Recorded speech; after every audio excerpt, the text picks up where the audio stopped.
in pursuit of health and wisdom. Sapio with Buck Joffrey.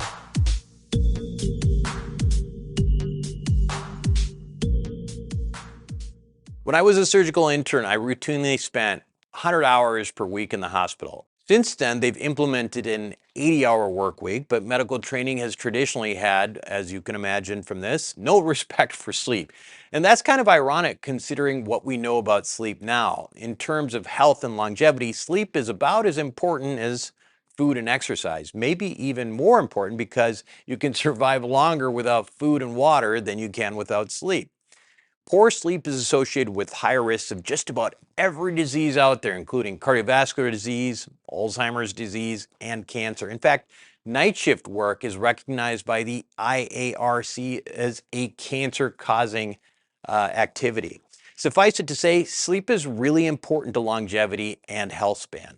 Now, sleeping for 7 to 8 hours per night is good, but it should also ideally be hours that your body expects to be sleeping. Specifically, there are two stages of sleep that are of particular importance to your health: deep non-REM sleep and REM sleep. By the way, REM stands for rapid eye movement.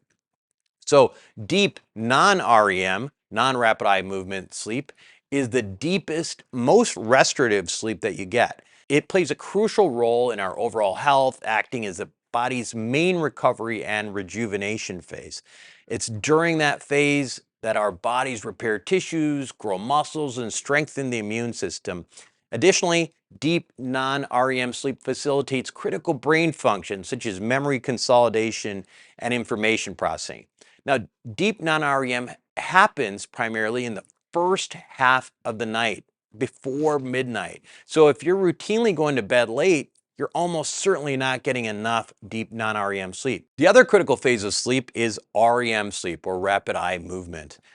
What's interesting about REM is that our brain waves look like we're awake. REM is essentially for our mental well-being and cognitive functions. And during that time, our brain process and consolidate memories, support learning, and regulates mood and emotional health.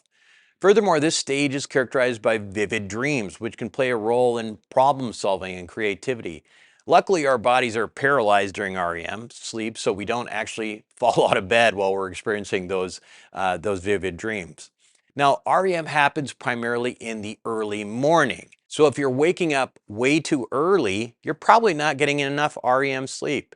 So you see what I'm getting at. It's not only about getting that 7 or 8 hours of sleep. If you want to get the two most important stages of sleep covered, when I'm talking about deep non-REM and REM sleep, you're going to need to try to get to bed at a reasonable hour and hopefully not wake up too early as well. And I know that's hard. I mean, that's just not like the way lifestyles work these days, but at least you know it, do the best you can, and hopefully you get a better night's sleep and you can live longer and healthier because of it. That's it for this brief medical update. For Sapio with Buck Joffrey, I'm Buck Joffrey. If you like what I'm doing, make sure to like, share, and subscribe.